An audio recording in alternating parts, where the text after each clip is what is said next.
Haha, that looks really cute. Oh, I love it! Welcome to the Mike Cassidy Photography Podcast. Thank you, big voice in the sky. My name is Mike Cassidy, and I'm a boudoir photographer from New Jersey, and this is my show. I get to talk to some of the best photographers in the world to find out how they got started, what sparks their creativity, and what hurdles they've had to overcome to get their businesses going. Along the way, we'll probably have a few laughs, but I'm here to have in-depth conversations about all kinds of things you've always wanted to know from the best out there. So stay tuned. You never know what you may learn.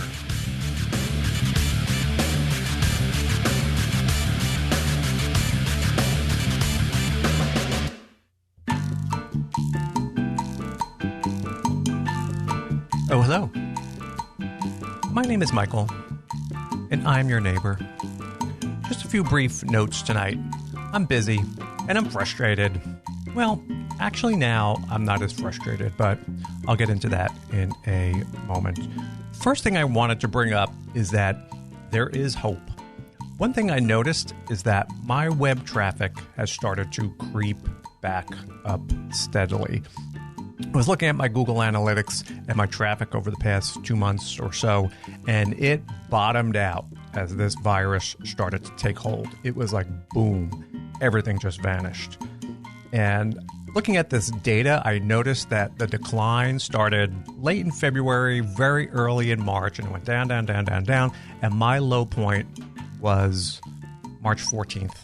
I don't even know what day that is. Let me see here. It's a Saturday. So Saturdays are usually a little bit lower, but it stayed bottomed out maybe for a week, 10 days, really kind of lower than I've ever had. And then in April, early April, it slowly started to go back up. And now everything is on the way back up. So maybe there is hope here. Maybe this is a sign of people are gaining a bit more confidence and thinking about getting out and doing some things, or maybe they're just tired of being stuck at home all the time. But at least that was a little bit of an encouraging thing for me to see. What else is going on? Well, I'm working on the website for the show. You know, I figured I had some downtime. I'd do it myself, and I was just making myself very frustrated, or actually, more accurately, I was like annoying myself. I wanted to do it, but I was just like floundering around, trying to figure out the design and the layout and changing it and changing it and changing it and never happy with anything. And it really made me just realize how much I hate web work. So here's what happened. I did hire somebody to do some custom photography, like product stuff for me for this website. And I got those pictures back and I loved them so much, I ordered more of them to use. And it's like so simple to do that. Then it just like dawned on me, just hire somebody for the website. Delegate. It is so worth it to pay a few $100 to do that. It's worth it just to save the Tylenol. And then suddenly I felt at ease and I felt very relaxed. So that's something now I've decided I'm going to be doing, just hiring someone to do that. I've been tinkering and wasting my time, and building websites isn't just my gig. It reminded me of something I always try to be mindful of, and that is time is your most valuable commodity, because you ain't getting any more of it. So use it wisely. Outsource when you can to make better use of your own time on things that are going to make you money or things that are going to make you happy. You know, there are experts out there that just do these type of things, whether it is like a podcast, artwork, web work, logo designs, and the list just goes on and on and on. Hire somebody. You can go on a site like Upwork or 99 Designs. You pay a few dollars, and people who are the real experts in that area, they take it off your hands, and you will sleep like a baby. And you'll have more time to do the things that are important. You know, like I said, like servicing your clients and making some extra money and having some quiet time. You know, enough preaching there with that, though. So on with the show. My guest today is Gina Ritacco. Gina is a professional makeup artist and a businesswoman.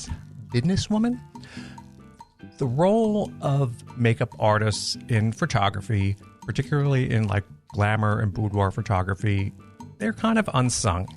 They're an important part of the experience. They are an integral part of the client experience, and their role is larger than you may think. Makeup artists are on the front line, and they really set the tone for your business when dealing with nervous clients and stuff like that. It's super important, and a great makeup artist is invaluable. So today, we're going to learn a little bit about this process and why makeup artists are so important to photography. This is the part where I shut up, and let's get on with the show. Stay safe, everyone, and enjoy this episode. Talk to you next time.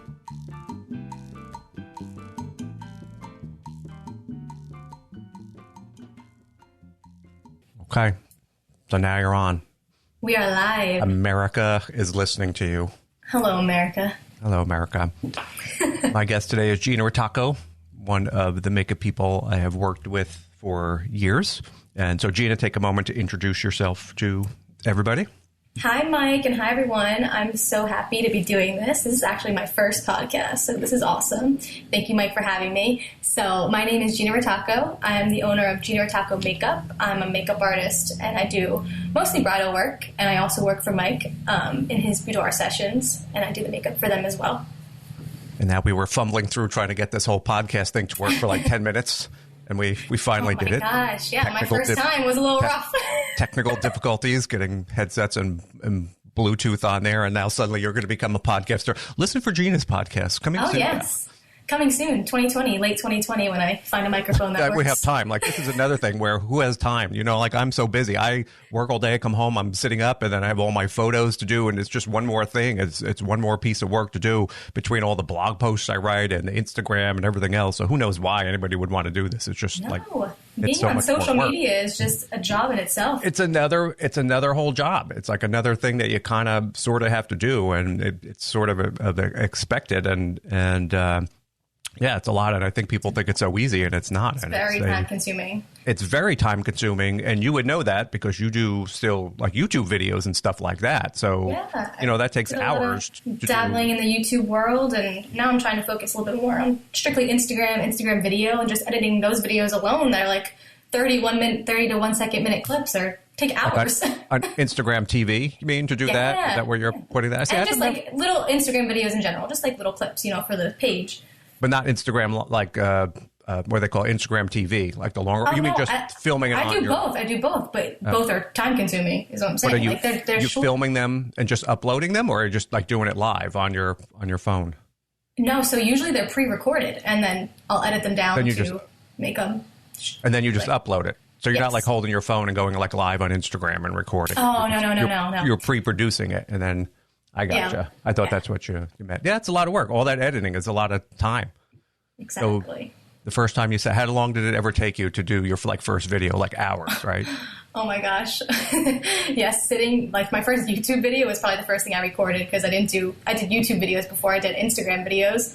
And that was like a whole process within itself. You like sat down just talking to yourself, feeling like a weirdo in front of the camera for like a couple hours and like stuttering over your words because it's the first time you've ever like talked in a room alone just to a camera, and it felt so weird and awkward. So the first time, yeah, it does. It really does. It's weirder than you would think it would be. It is. What do you use to edit the videos? What program do you use for I do all my editing through Final Cut Pro for video. And that's hard to learn. That stuff, that's a whole process and learn how to edit. And people think it's so easy, and it takes I hate doing it. It takes hours and hours to do. Video is extremely hard, and just the program itself, that's another thing. You're right, like a whole other learning experience. and how often do you screw up? Like, how many times you're like, do we not see you cursing and screaming? Like, oh my God, I have a whole section of outtakes that you could probably laugh for hours over. And it's happy, and then that's the angry son of a... There'll be times I'm like talking, and I'll burp or something. I have to like cut it out. There you go. That's what happens to all of us. It's but it is normal, work. it's natural.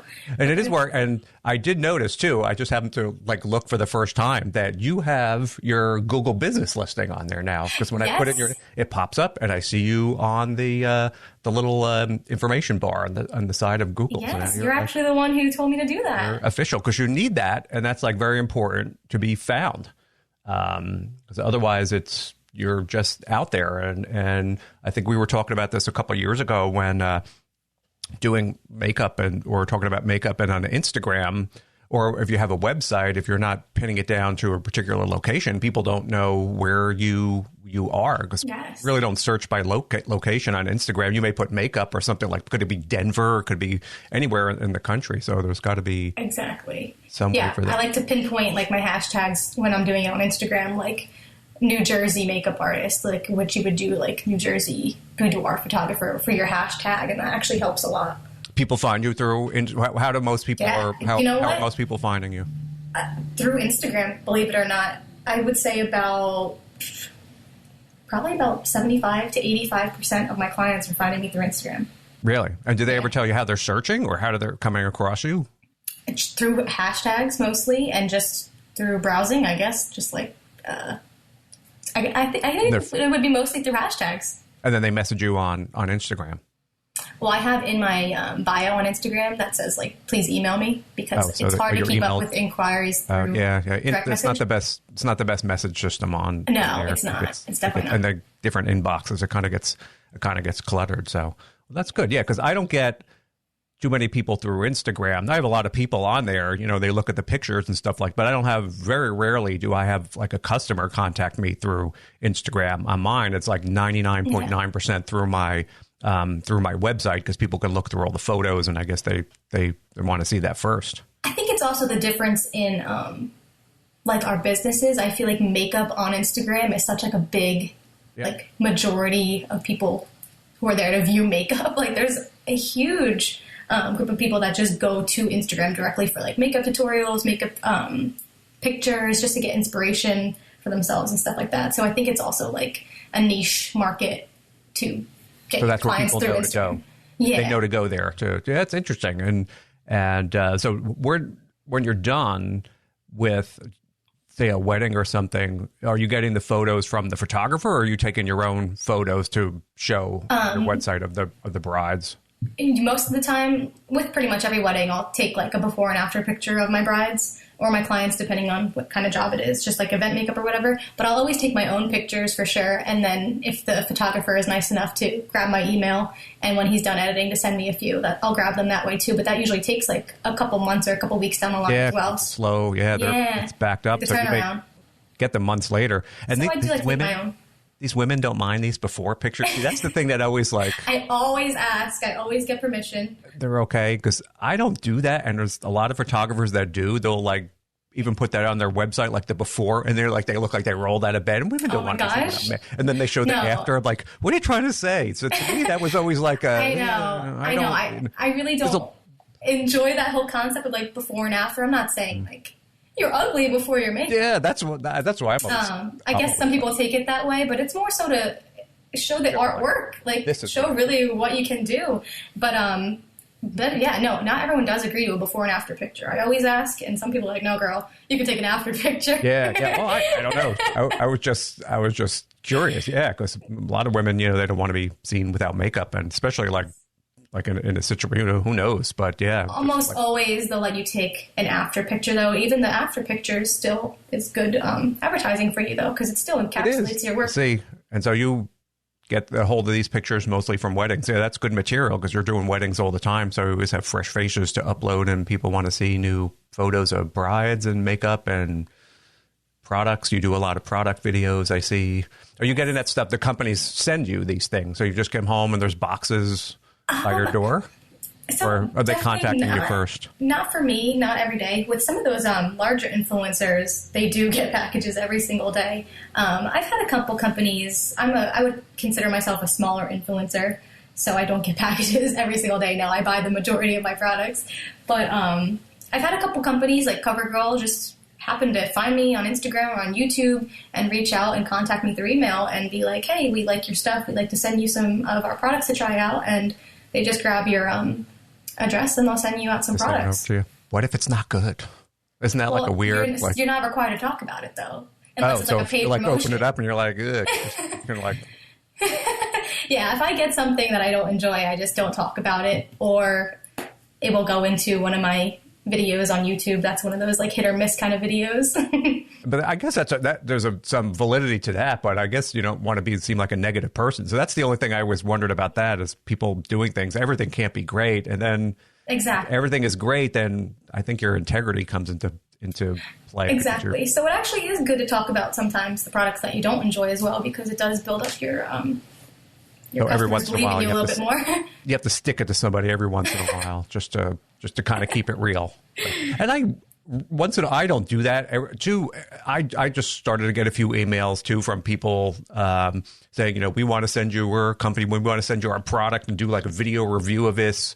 And I always turn them down. I first of all, I don't have time to produce videos for like companies, and it just doesn't seem like anything I wanted to get involved in because I don't want to say bitter, but I have no interest in like a couple of weeks ago, someone sent me a whole thing to try out a tripod. They're like, we'll send you the tripod. We want you to do a blog post or go online and talk about this tripod. And I'm like, I don't really use tripods, and I don't really want to spend hours producing a video about something that I really have no interest in using or doing. So I'm like, thanks, but no thanks. I'm not like your person, but that's not really my gig. But there are a lot of people who do just specific reviews, and that's what they do for their job. So you focus mainly more working with your clients instead of doing like product reviews. Yeah, it's also that too. I just, in my mind, like I said, it's weird. Like if someone's sending you something and you really don't use it, like if you don't like it, I'm always like, how can I act enthusiastic about something I don't use or don't know, and you're just doing it? But that's just me. There's tons of people, and I know a lot of people get like money to do that.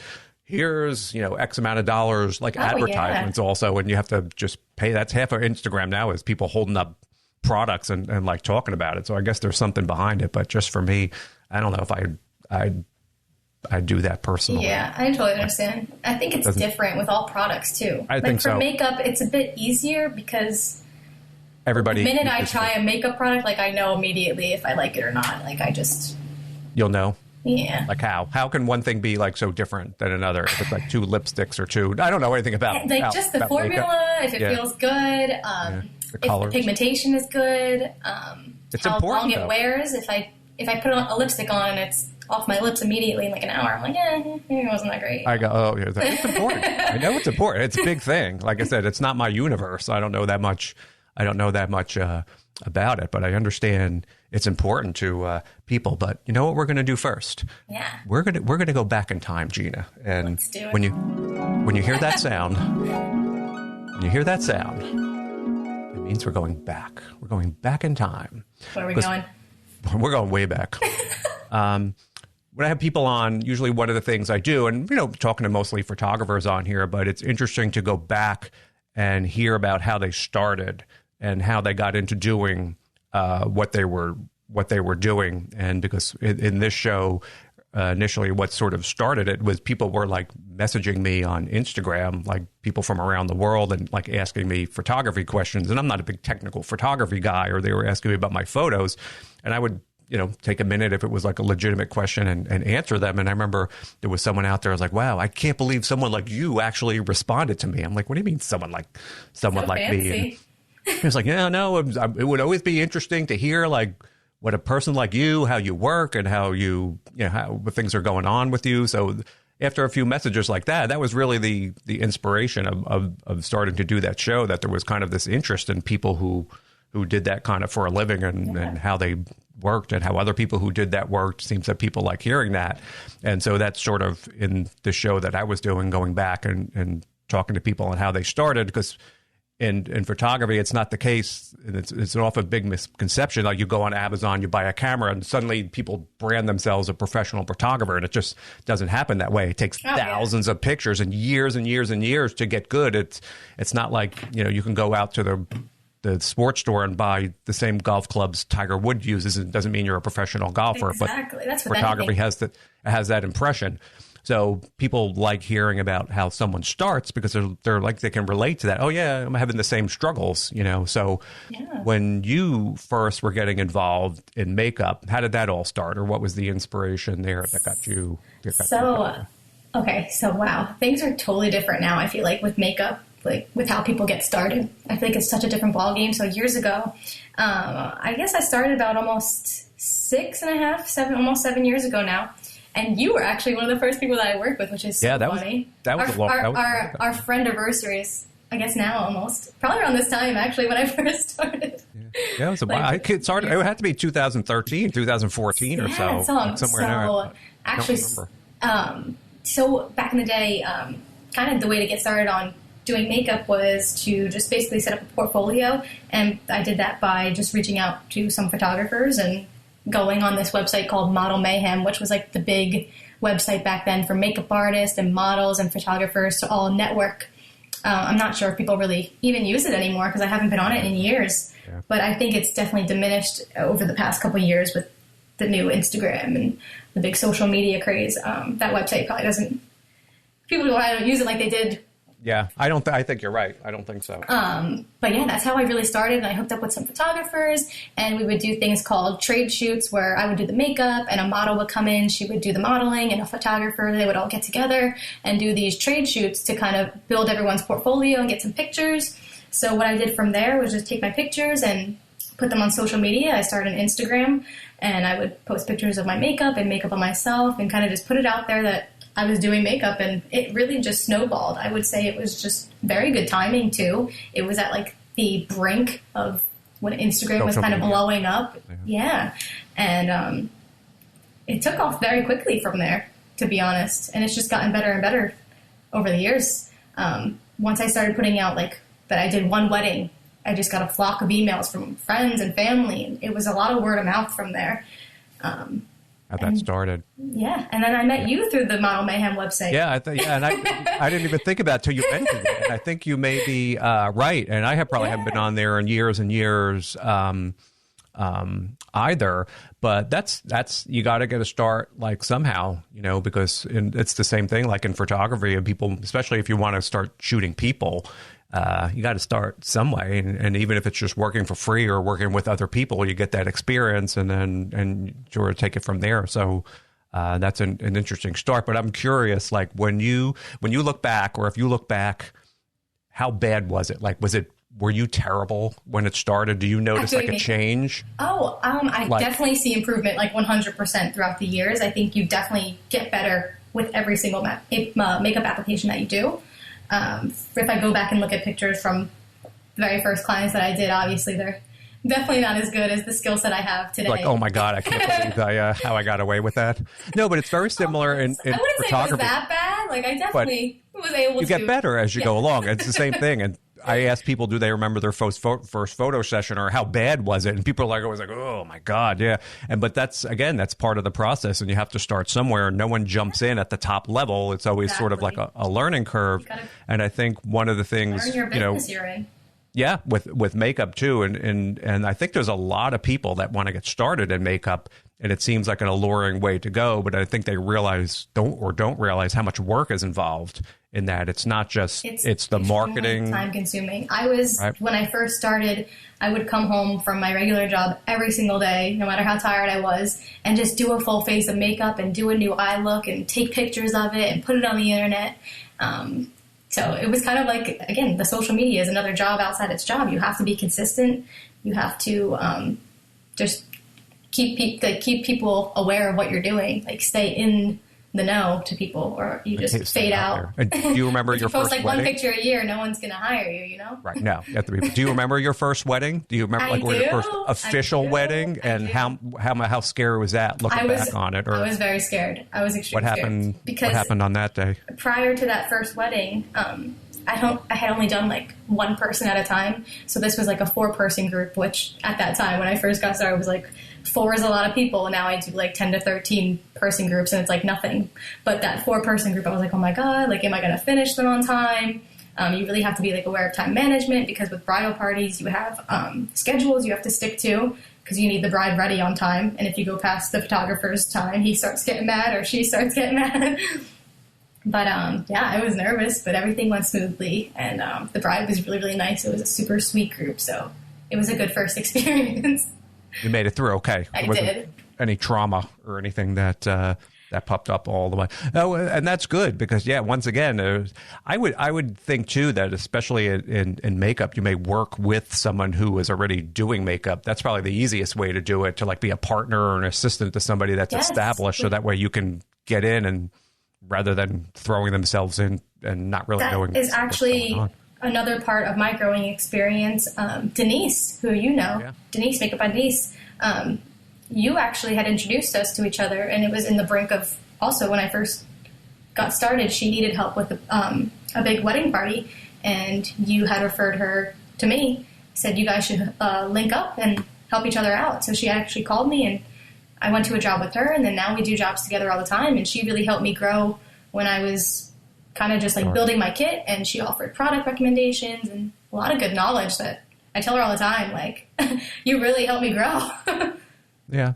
And to learn with somebody who's doing that, and so it can really help you from making some mistakes and learn how that process goes, and it can probably get you to a certain point quicker than figuring it out on your own. So that's a good system, absolutely, I think, to buddy up with somebody like that and to help you get started. So usually, are you alone or are you working with other people?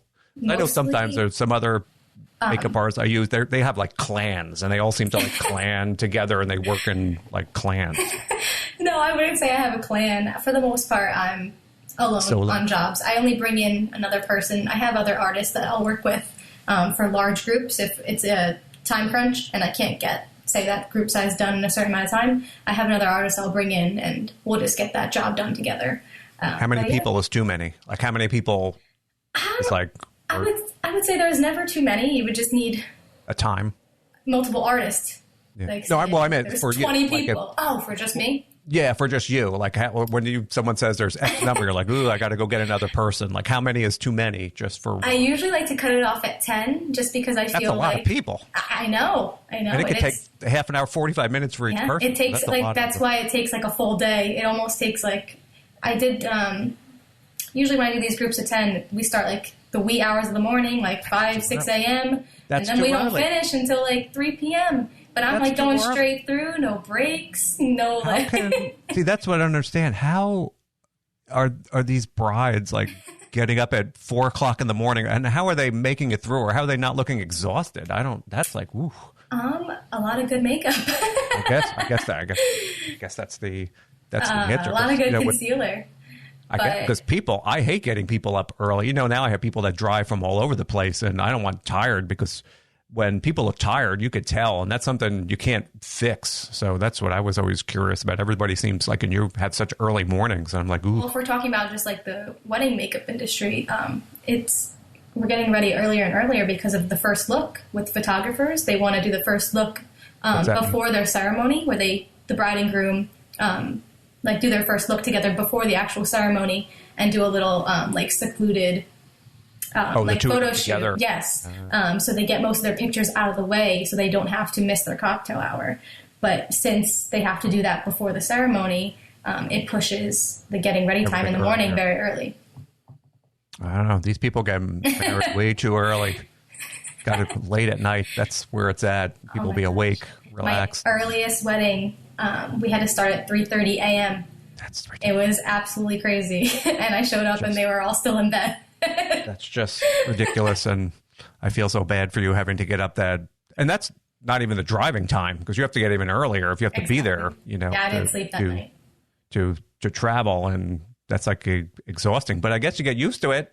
I don't know. I guess that's how it goes. And that's such an intense day for brides. And this is going to sort of work into something I wanted to talk about a little bit with what I wanted to do. But when you roll in, like, tell me about like a typical day. If you're going out to a wedding and you have to drive to the venue, usually how does that process go? How do you know where to go, or how do you meet up with the people, and how does that typically work? So it all starts at the first email, really.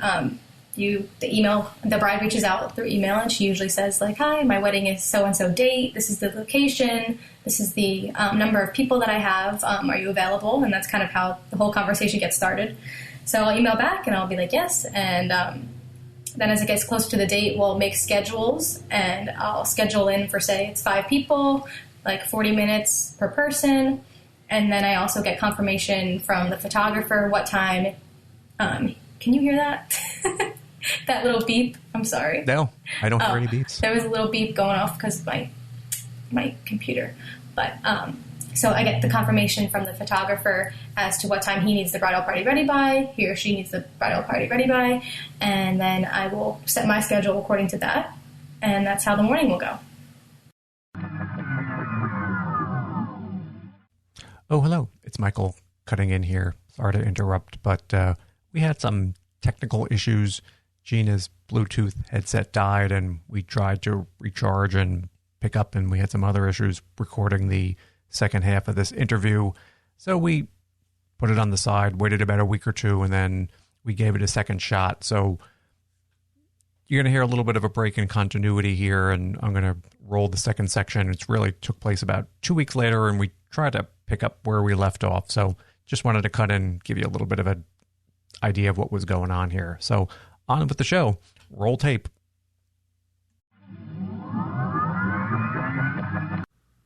Okay, we're back on. We are live. Again, the second time. But there's one difference. Hear that? I hear it. This is where things have changed in the past 2 weeks. So now, Gina and I are coming from my underground bunker, piled high with toilet paper, as high as the eye can see, in our new coronavirus world. We were just free people crazy. 2 weeks ago, and now we are locked inside. I know. We had some technical difficulties. We had some problems. So we're going to try again to finish this up in our new coronavirus in our lockdown mode. Yeah, I was talking to somebody yesterday, one of my other photography friends. We recorded a show and talked about the virus. Of course, we didn't wind up talking about the virus too much. We just talked about basically everything else, like two people who love to talk about photography. So we were just going on, being that nobody else really has anything else to do. I know. I mean, this is awesome because it can pass our time and help us out a little bit while we're You're very boring, so this is really... This is difficult. I'm trying to make the best of this situation. Oh, Mike, I keep you alive. I know. So we're all, but I guess we're all canceled now. Everything is. I know, it's absolutely crazy. My business is really taking a hurting on this one. Yeah. All weddings have been canceled until further notice. So it's really put me in a rock and a hard place, and it's just scary not knowing when everything's going to be back to normal and when I'm going to get my job back, really. I know. And they're going to, hopefully it's just a short time in a couple weeks, but people don't know we're in the epicenter of this. We're in limbo right now. Virus. It's all coming out of New York. It's the worst place in the country, or we're not too far from that. So it's slowly coming out.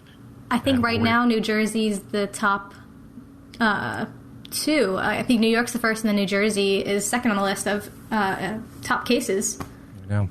So we're just scary trying stuff. to stay inside, and hopefully this goes past. I was telling her I had to run out yesterday to get some food because I couldn't get anything delivered. So, stay away from people. I'm not going out for another 2 weeks. I'm just going to be staying Me either. inside. I'm staying in the comfort of my home, safe. I know. I think we're at the fringe of that safety element of going out anywhere.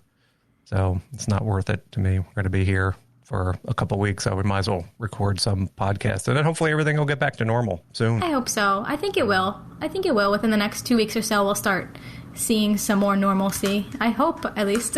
Yeah, I know, because you get kind of stir crazy sitting inside. But we'll go back to pick up what we were talking about a couple weeks ago, and we were talking about you going out and doing weddings, and when you are in the process of hauling all your things inside, and we were talking about how early some of these weddings start and how you have to get up at the crack of dawn or in the darkness even to travel and to get ready. What kind of shape are you finding these brides? Are they nervous? Are they not even awake because it's 2:30 in the morning when you have to roll in? So what is your job as sort of calming these people down? Because what we were trying to talk about is, when people come in to see me, they're always very nervous. And part of the job of the makeup artist there is to be that calming force. Yeah, so I was definitely. curious, do you run into nervous brides too, or are they just not awake? It's definitely a mixture. It also depends what time it is. If it's early in the morning, sometimes you get those really tired people that you gotta wake them up, get them out of bed, and get them going, especially if it's super, super early. And then, of course, you always have some nervous brides. It's a nerve-wracking day. It's like the most important day of your life, so you're there to be that calming force, like you said. Just like with the boudoir, it's something that you've never done before. Most people have never gotten married before. Most people have never done a boudoir session. So the makeup artist is that middleman that kind of has experience in those events, because we do them a lot. So we're there to kind of talk to them and be like, this is how it goes down. There's no need to worry. And be the calming force of the day.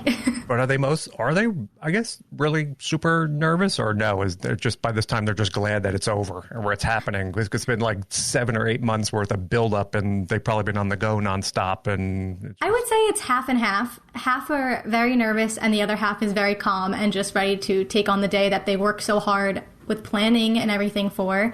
And they're just really calm at that point because everything's already done, and then they can just enjoy the day. So some are really nervous, some aren't. It's 50-50. And I guess they know you because you've had interaction with them. It's not like the first time they've seen you showing up on that wedding day, because you've had bridal trials or whatever. So they kind of, you're not a new face to them walking exactly. in off now, the for you, it's like a different story. How do you think your clients feel for like?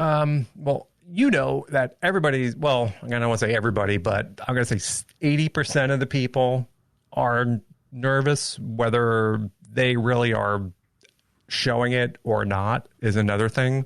Some people are like super, super nervous. And I guess, coming into a strange place with a strange dude to take your clothes off is not something that people do every day. So, of course, there's a bit of anxiety that maybe comes with that. But, in short time, it only takes a few minutes, and then people suddenly realize that there's no real need to be nervous. They kind of like, oh, this is actually really a lot of fun to do. And then like your job when coming to work with clients like with me is really, as I mentioned a moment ago, is like a frontline kind of calming force to these people, because you're really the first person that they kind of run into, and they'll be sitting with you for an hour or so.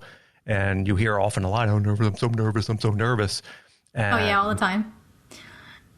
That's what you run into. So what are you would know that you would hear the things more than I do, because I stay out of the way of. Well, I'm sure you get it in emails like, oh, I'm so nervous to come in, and you kind of have to have like interaction with emails. So I'm sure. But all my emails, the texts are all people telling me how nervous they are.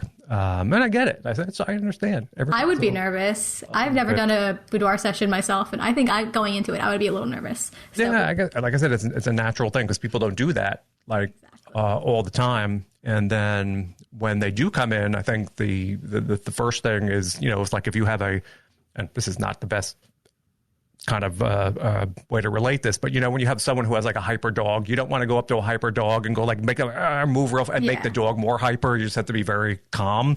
So you just have to be very calm when these people come in, and just don't give them any reason to be more anxious. And it's not that I do anything, or it's not that I act in any certain kind. I'm just me. I'm just how I am. Yeah, I think you're a really like calm person in general. So when people so not to make it like the key is not to make it worse. Just to kind of like, I don't know. I don't really do anything in particular. I think just your personality in general, when people first meet you, they're already calmed by it, because. Like, is it calm or is it boring? They see me and they're like, they start yawning. They're like, this guy's putting me right to sleep. No. So boring. But yeah, and they'll come in and as you know, a lot of these women get up, they don't eat, they probably don't sleep that much the night before. Not everybody. There are some people who come in and I can tell they're just like excited and ready to go. But for that first hour or so, like, they could be a little on edge. So it's interesting. Do you have anything that you remember of someone who was like super nervous, or anything that you would say to people? I think it's almost with 90% of the sessions that the girls come in nervous. And I'm always just like, they're like what happens? They always ask me, like, how does this go down? So I just say you do your makeup, and then you take a couple test shots to kind of just get the situation warmed up. And this is just from my perspective. Like, I don't really know exactly what happens when they get into the room, but, you know, I get the gist of it. So I kind of just explain to them how the whole process goes down from my point of view. And it helps. I think just having another person there throughout the whole process instead of just the client showing up by themselves. Alone. Yeah, and I always helps. You probably don't know, but I'm always like in my material that always goes out to these people. So I was like, bring somebody along if you want to, because I don't care. You know, it's boring for the other person to like wait around, but people do ask me from time to time, and a lot of people say they're going to bring somebody else with them, like a friend, but then they kind of like show up by themselves anyway. I feel like that's something I would do. No, and that's all right. There's nothing wrong. Like I said, moral support, and it's right in all my stuff. Bring your moral support along. You know, just if that's what you helps you get through that day, I'm fine with that. I think people just have their guard up in general, especially over something like a situation like that they've never done before. So it's definitely normal. No, it is normal. And then, you know, also I have this kind of system where when people come in and they go through that whole process. When we're finished, I'm not having them rip all their clothes off at first. You know, I do regular pictures at first. Like I always tell people to bring a dress, or if they're not like a dress, wear jeans and something. And we do some regular like photos first, again, to kind of get them used to the process of taking pictures, so they're not feeling so vulnerable if it's like jumping right into it like that. And there's a couple reasons for that. As like I mentioned, it just gets people used to taking pictures. And then secondly, I like doing those portraits. Actually, I'd rather do portraits than other stuff, but those pictures get the most mileage because people can take them and go home and they share them online and I've seen a lot of them that you've done, and they actually come out really pretty. And it's pictures, like, again, you can use for other things, like on your Facebook page, because it's not just you in your underwear. No, and we do prints, you know, wall art and stuff like that. So people, like I said, they get mileage in more situations than some of the other photos we do. So there's a whole process with that in keeping women dressed. Yeah, you'll have to stick around one time longer just to see how that all goes through, and that process. Because I was always very very reserved. I was talking about this yesterday with my friend Trevor. I never even wanted to keep things very reined in a lot of times. And once people do get a bit relaxed, you know, and there would always be some people I want to do something wilder. And I would always be like, isn't this enough for you? You know? So I was even more conservative than, maybe not ultra, than on purpose, because I didn't want people to think that I was trying to like push them too far. And then I started to get a lot of feedback like afterwards, when people wanted to kind of do something a little bit more risque. Yeah. And I was like, I want to say I wasn't against it first, but I felt that it wasn't necessary. But then, you know, I was talking to some people and I found it's not really about me. It's about what, you know, if that's what somebody wants to do, then got to make the client happy. You know, what they want. You know, so I've changed a little bit in that, and it's a little bit trickier to try to get that idea if someone wants to go down that road or not.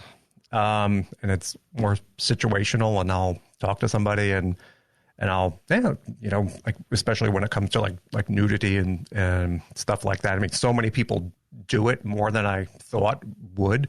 But at least I'll just bring it up now. We're doing anything like just top. Oh yeah, we're going to do this or we'll do that. And I'll also have an idea, because a lot of people send in photos. Like they'll even send me my own photos or find pictures online. So that gives me an idea of the direction. Yeah, I think that's a good way to get an idea of what the client is looking for by the photos. I feel like maybe you should always just ask them, send me some photos of what you're looking for out of your pictures. And then I do. Not everybody does that, because I don't know, maybe some people don't know or they're just leaving it up to me. But sometimes you do. And then sometimes I'll see the pictures and I'll be like, ooh, it's going to be a long day.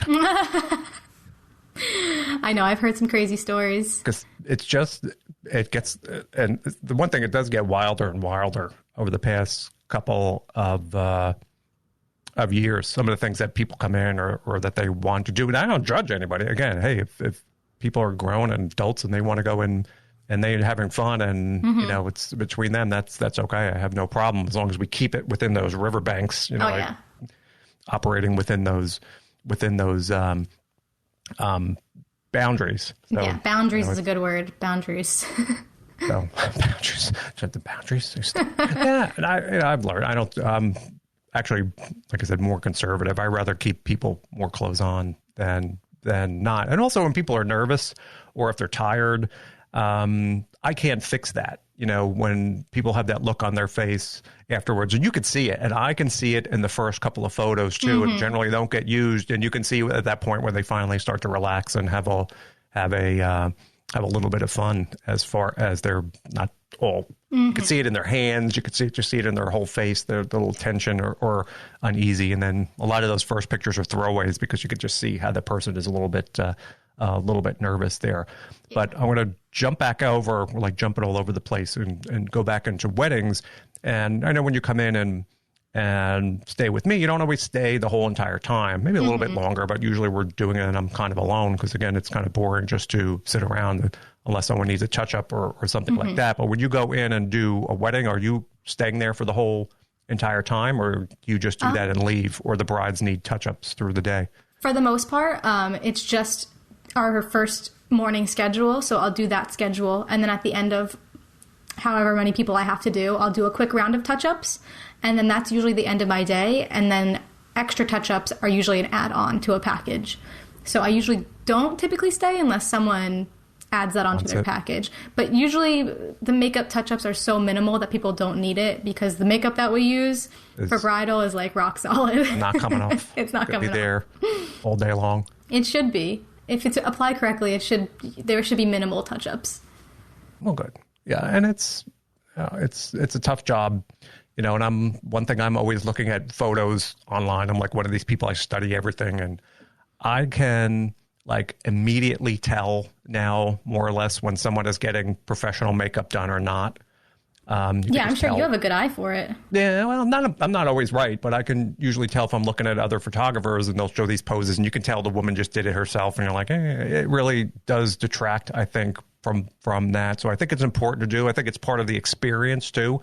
Having that makeover, it's just part of what I do, the whole process, sitting down. It's the fun part. Getting glam is so fun for girls. Yeah, it is. Hey, guys. So, yeah, you know, and it's not something that people do every day. So, you know, it is I think that's important for the final look of the photo. And not only that, it's just part of the experience. But as you know, we run into some people who say, well, I don't usually wear makeup, or I don't wear makeup at all. And then I don't get involved. It's totally different for a photo shoot, though. The way makeup translates in a photo, it doesn't come off the way it looks in person. And I feel like if you weren't to wear any makeup, it's going to take away from your photos because you're not going to look, I don't know, what is a good word?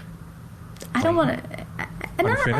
Unfinished. Unfinished is a good word because it's really going to translate that way.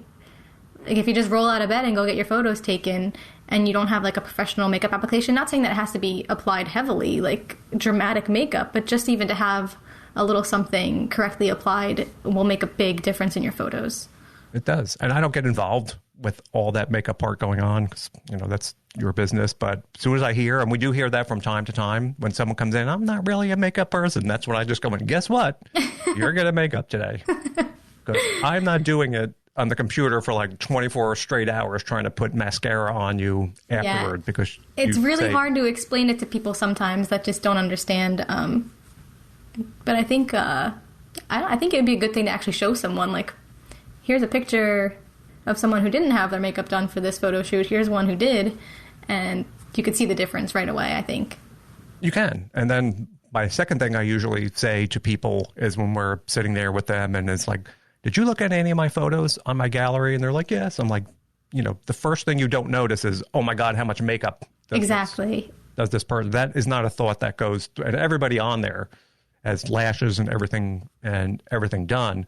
And I guess it's just a bit of uncertainty. Again, they're afraid that it's going to be too much or they're not going to look like them. It's the unknown. So is that something you struggle with, even just in general, where people think, because they don't see what's happening? A lot of people don't wear makeup on a daily basis, and they are afraid of what they are going to look like when they're done because it's not something they're used to. So again, just trying to get an idea of what they're comfortable with, what the boundaries are, how far you can go with the makeup, how much they want. You have to get a good idea of the person's needs and wants before you go into it and make them comfortable and know they're going to be comfortable with the outcome. And how do you know, like, which direction to go in? Is it just feedback from them, or do you just know by looking at somebody's skin? And I always just ask a couple questions in the beginning, and it also depends on the person's age, too. Less is more with a more mature client, usually, in most cases. Because makeup, it can exaggerate things, and it can settle in places that you don't want it to. So less is always more with a more mature crowd. But asking them a few questions, like, what do you wear on a normal basis? Do you wear anything? That will give you a good range of how far you can take it. If they say, I don't wear anything ever, then you know not to go too dramatic. If they say, I wear a full face of glam all the time, I love makeup, obviously that gives you a good idea of what you can do. Are there bad makeup people, like whether you're in the process of doing it and they're like, no, it has to be done this way? Or do you see a lot of women that just do their own makeup poorly? I mean, or is it more of a personal thing? Like, would someone way too much do this or not enough of that, and it just looks kind of silly? I mean, and then you have to step in and be like, yeah, I'm not doing that. You're talking about me seeing a person wearing makeup and being like, if you encountered somebody, like if someone, I don't know whether they were showing you a picture or just saying, this is what I want, and you're like, I'm not doing makeup that looks like that. Is there people who wear it wrong that you would say that's not how this works?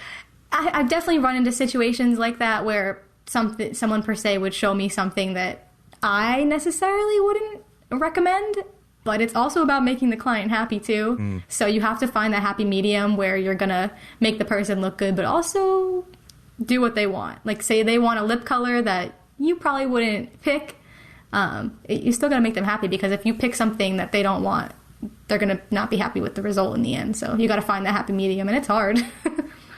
Yeah, and it is hard. And what something it was just, why do you think women can't put this together in large part for themselves? Is it time? Is it the products, or what's the difference there? I think like doing their makeup themselves. Yeah, or like a photo shoot. To do that kind of same. Yeah, like why women don't. I think aren't able to. Most of it is not having technique or not knowledge. Technique and knowledge. I have practiced many years to like perfect what I do. So someone who maybe just does makeup once in a while, occasionally, probably wouldn't have the skill set to do a photo shoot makeup and make it translate the way it should in a professional photo.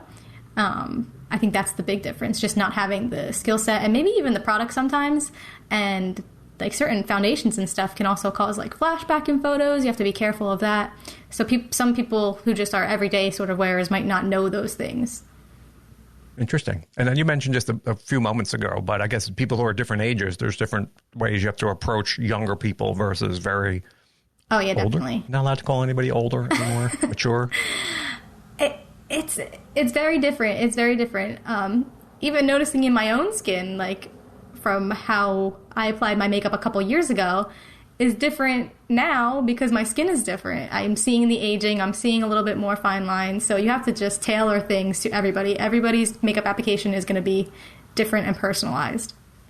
I get it. It's a lot of hard work. And so now you have to start dishing a little dirt here. Oh, geez. And, where I'm like tangentially involved in the wedding and bridal industry, and we've all heard these stories about like crazy brides, and so I need to know. It's important that I know now, like your crazy bride stories that you've had in the past. I'm telling you, I really don't get a lot of crazy brides, and I'll tell you the reason why is because we do trials before their wedding day, so I know going into it like exactly what they want, so I'm really not going into any situations blind. I feel like a lot of times the crazy scenarios kind of happen with more people in the bridal party, like bridesmaids or maybe like a mother of the bride. They need to do more shots. Yeah. Honestly, sometimes the mother of the bride is very, very wired and just kind of on edge because it's a very nerve-wracking day, especially if it's the first child to get married. They could take that out a lot of times on the makeup artist, which isn't always the easiest situations. But I really don't get a lot. I think I've been very lucky in my time being a makeup artist to not have that many bad situations. Yeah, I guess that's true. And I wasn't thinking about you because you are meeting them beforehand. So I guess if there was somebody that was truly like crazy, you could like dismiss yourself from that situation and say, well, maybe you're not the person for me. So I've heard some crazy stories. I know it's pretty boring. I was hoping you'd have something. That was going to be the highlight of the show. And you just, I'll give you one that was like kind of, it's not even that it's crazy, but in my head, I guess it's a little crazy where I've had a bridesmaid. And I always ask my clients, like, again, what do you like? Do you like more natural? Do you like this? Is there specific colors? I always ask that. And this girl goes, no, I just want something natural and do whatever you want. So I'm like, okay, cool. So I do this like natural, very light kind of smoky eye. It looked great on her.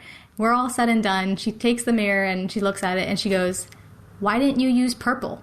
There you go. And I'm like, I mean, that wasn't my go-to for like a natural look. And she was like, well, I just assumed you were going to use purple. And I'm like, oh geez, where is this going? This is bad. But just popped a little purple on the girl's eyes and she was happy. She was good to go. But I guess to a degree, people don't know what they want. It is a guessing game to a degree. So unless they give you specific instructions, then how would you know exactly? I always try and ask them to be as specific as they can if they want something specific. But this one was just like a lack of communication, and she just assumed I was going to use purple. Yeah, most people seem very pleased, like I said, and I see a lot of it because there's a lot going on. People don't know.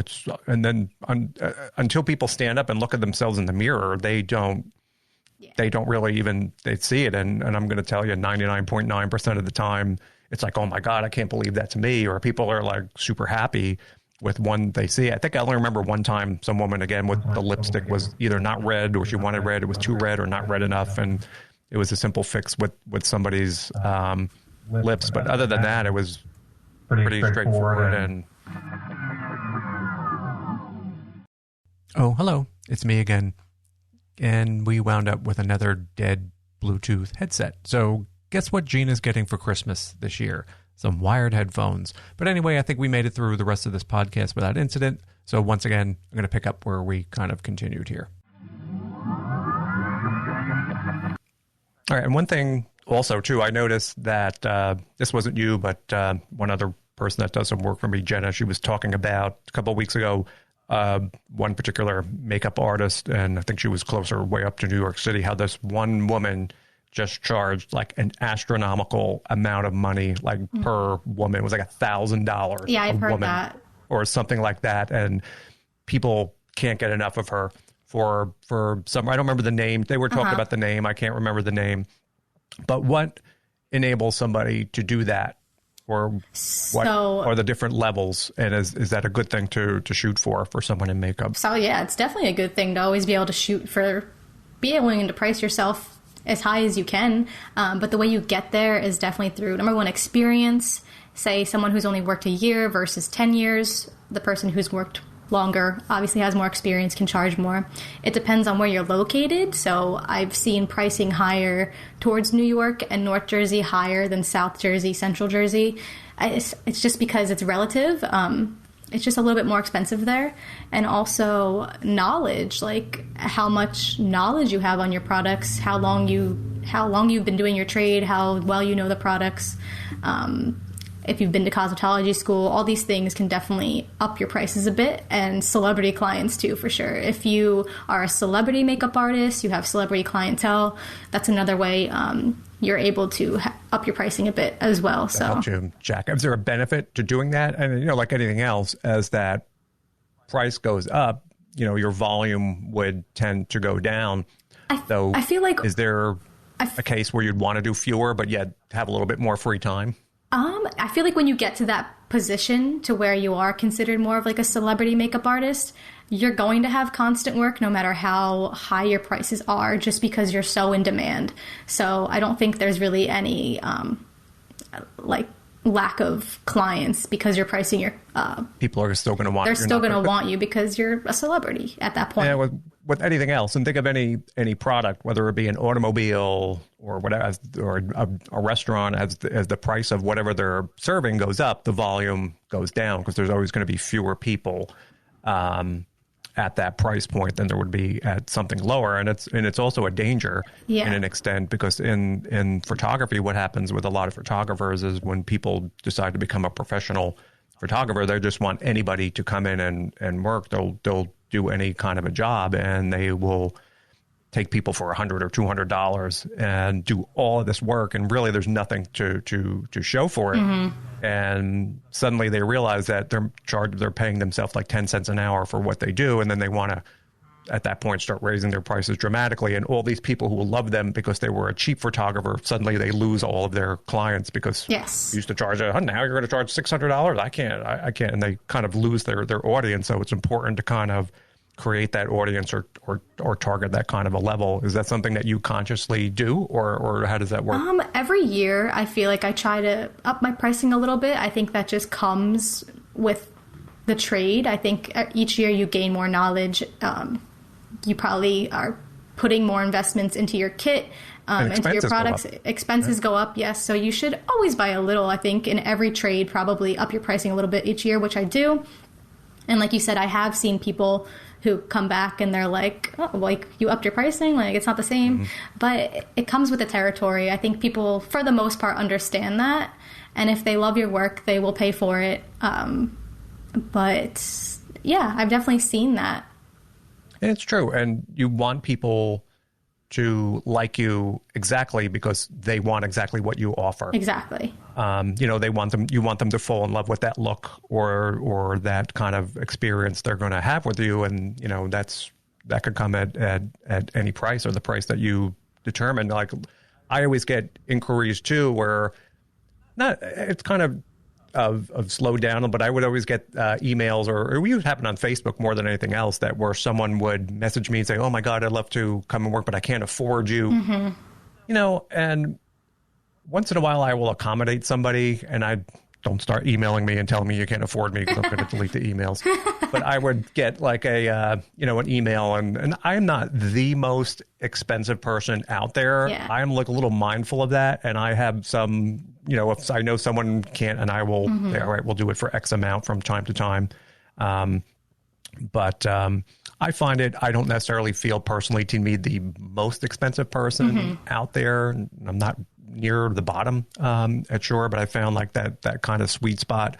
So do you keep like raising your rates? Do you find where you're going to be, or do you still accommodate people? I feel like you can pick and choose a little bit and charge people a little bit less. I feel like where I'm at in my career, I'm kind of set in my pricing. Like I know my worth, I guess, to put it. Yeah.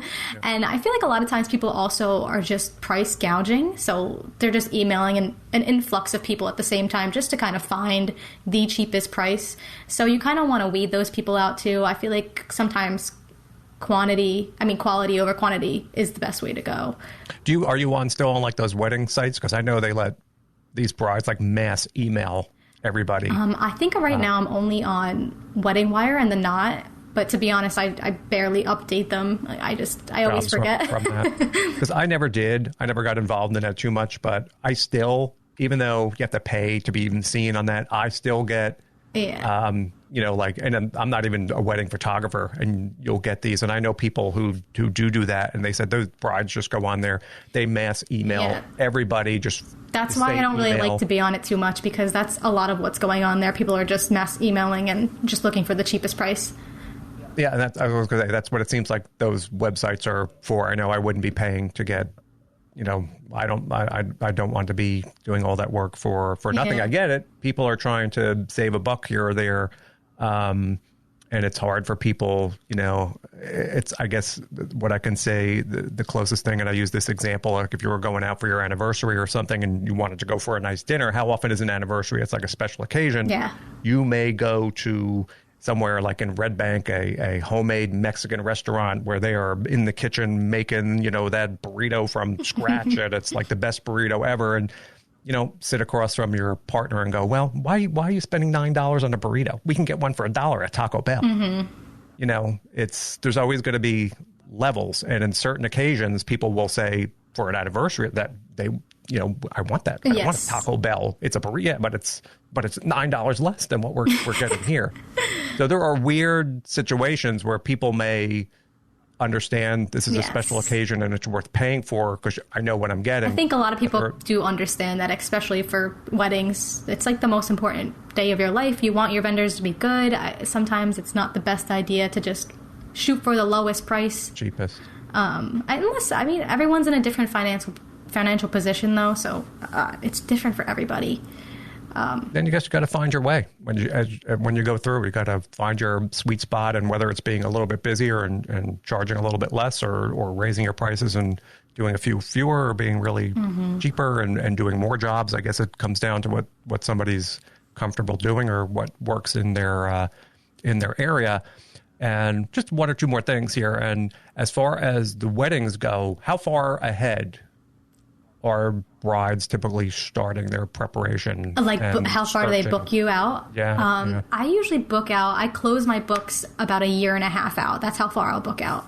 That's a long time. It is. It's kind of scary sometimes to book your life that far in advance. But it's good to know that you have that. Yes. On the other hand, it's very good to just have that security.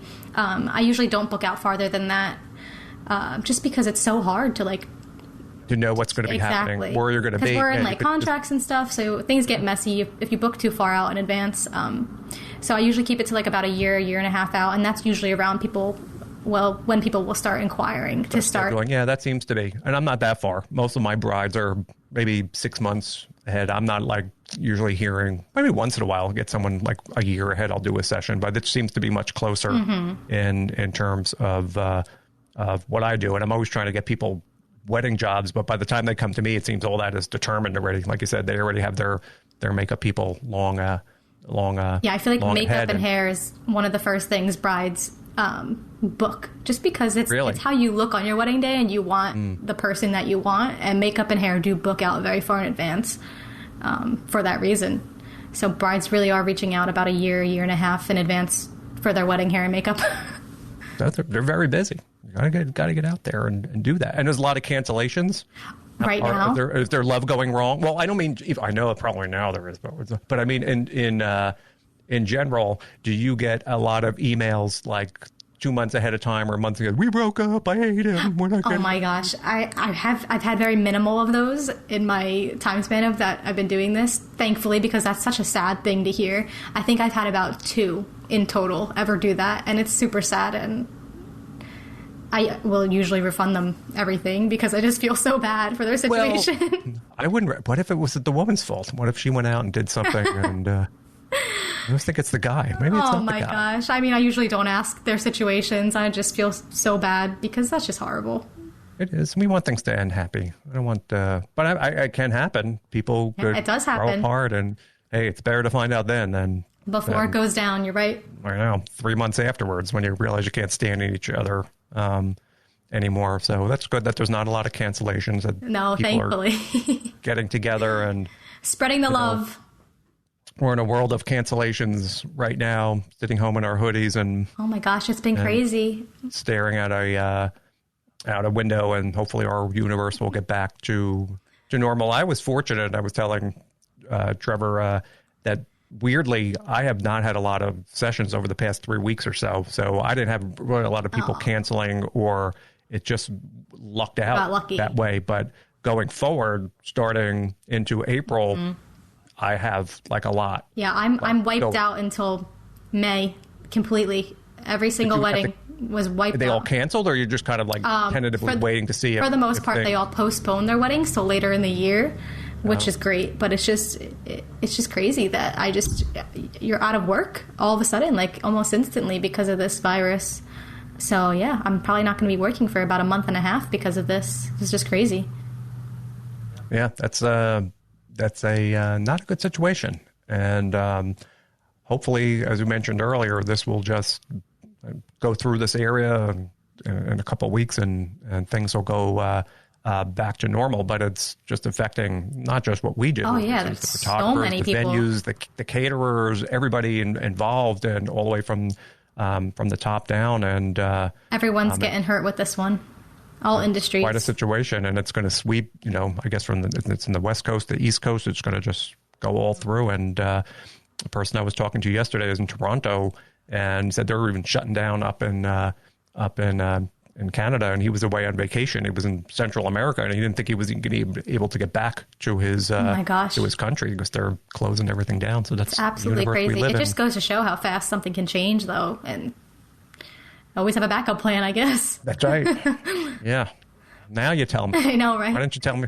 Should have told me that like a couple weeks ago. Going forward now, after this whole thing, a lot of people in our industry and stuff are gonna probably start thinking of situations like this happening again and what they would do, because I feel like it was such a shock all at once, and none of us were prepared for this. But no, it was something that was the other side of the world, and then the next minute it was affecting everything here. Well, hopefully we don't have to deal with something like this for the rest of our lives, and everyone just stay inside. Stay safe. You can go to the Popeyes drive-thru. Is that safe to do? Because we're not going in, or we best stay. Are they even open? Oh, I think restaurants are open, right? Restaurants, I think, are open. Only for takeout. You're allowed to go only for takeout. In the restaurant. You can go into the drive-thru, or they'll bring it out to you, or whatever. For whatever reason, we may not be able to get toilet paper, but I think we can get chicken if we need to go to Popeyes. To the Popeyes. Big fan of Popeyes. So we'll wrap it up here. I don't want to keep you for too long, but what you could do is tell everybody where they can find you. And there's one more thing I forgot too, because now there's something new. Yes. That's when we talked a couple weeks ago. So yes, you can talk about that a little bit too. Very exciting. Very, very exciting. Okay, guys. So my name is Gina Ritacco, and you can find me on my social handles on Instagram at Gina Ritacco. And I also just launched my own cosmetics line, and that's called Velvet Pout Co. And you can find that on Instagram at Velvet Pout Co. And I have some 3D faux mink lashes and makeup artist lash sets, and all lashes for everybody. That's very exciting. Do my customers get those now? Oh, yes. That's something. All the Boudoir girls will be getting very luxury lashes. So go online and check out these products. I have to say I was a little disappointed. I saw your photos yesterday. I was expecting to get that, Gina. Oh yeah, you're not getting her today. I didn't. You guys got to see me on this live video right now. I got the bun and the hoodie. Hey, Gina, we're on. You got quarantine, Gina. This is Gina under quarantine. I didn't get Instagram, Gina. You didn't get Instagram, Gina. Oh man. Oh well. Well, maybe I'll get lucky in the future. Maybe next time. Next time. All right. Well, thank you so much for doing this today. Of course. And it's my pleasure. It's fun talking. And again, it's just so. There's a lot more to Boudoir and what I do than just the photography part. Makeup artists are a very important part of that business and a part of the experience. And it's important to have someone who's super competent and is able to help your customers and sort of be that calming force in that session. And thanks for coming on. And thank you for having me, Mike. Enjoy your quarantine. Yes, you too. Stay safe.